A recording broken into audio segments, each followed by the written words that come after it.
Once, shame on you. Fool me twice, shame on me. And I hope Indiana Fever fans are taking note, writing things down, following a certain pattern, and this time aren't getting fooled. The Indiana Fever ruled Caitlin Clark out for tonight's game. No surprise to anybody. I saw it, you saw it, your neighbor saw it, Stevie Wonder saw it. The Indiana Fever just pulled off the biggest con since reality TV, pretending Caitlin Clark was fine, only to bench her right after selling out the arena.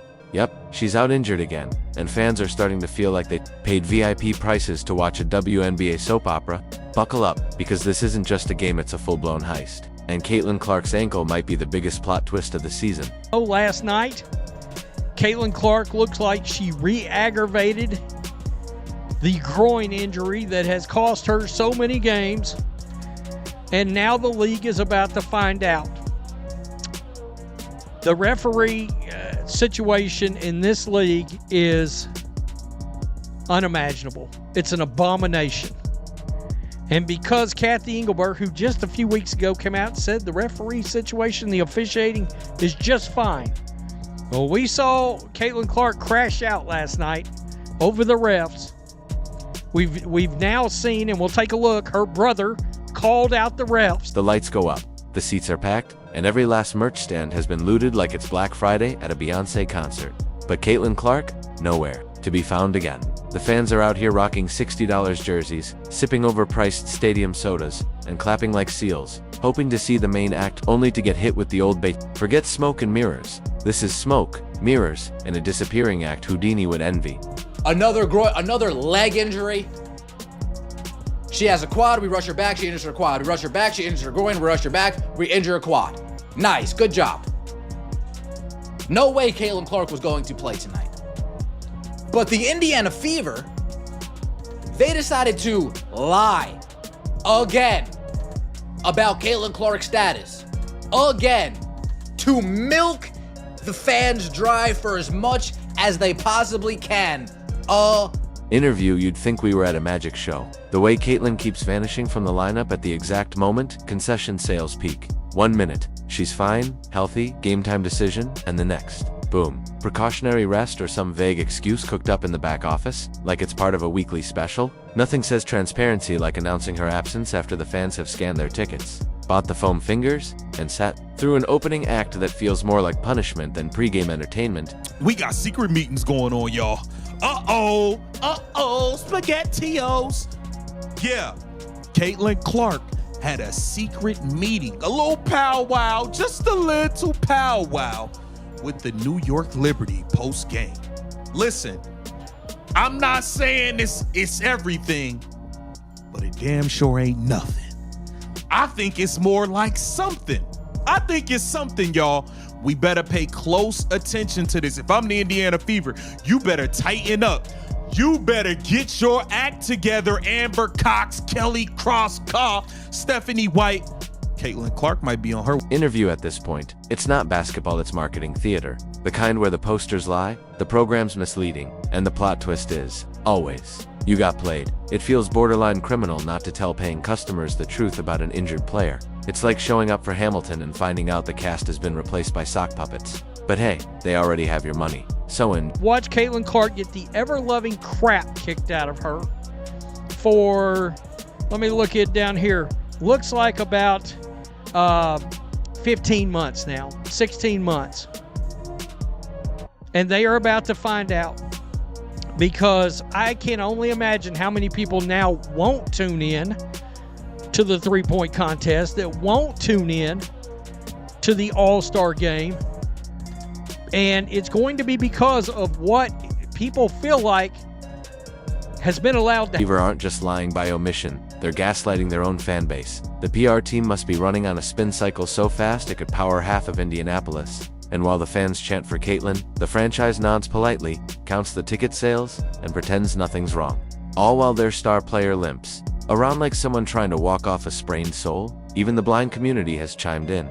Yes, literally, the blind community. People who can't even see the court still feel the nonsense echoing through the league. Their message: Caitlin, please go home. Go be loved. Go be surrounded by family who won't dress you up like a cash cow and wheel you out for optics. Even people who physically cannot watch the game can sense the exploitation is off the charts. Every time she takes the court, she's not just battling defenders, she's fighting gravity, swollen ankles, and the ghost of a franchise trying to squeeze every ounce of ROI out of her like she's a lemon at a summer lemonade stand. Check your pockets. Make sure, hey, they will take your lunch money. I got 100 guns, 100 clips. I'm from New York, New York. Hey, look, listen, hey, don't get mad at me. Indiana Fever, don't get mad at me. I came to the Fever with Caitlin. If Caitlin get snatched by the New York Liberty, I'm from New York, New York. Ho, H to the OV. I'm going to the New York Liberty if they get Caitlin Clark. Interview. The Fever's injury report might as well be written in invisible ink. One day she's available, and the next she's apparently being held together with medical tape and positive thinking. If there were an Olympic event for evading accountability, the Indiana front office would sweep gold, silver, and bronze while still denying that Clark's injury is a big deal. And don't even get us started on the fans. These people are booking flights, taking time off work, dragging their kids across state lines with Clark 22 face paint, and shelling out enough money to fund a small village just to catch a glimpse of their hero.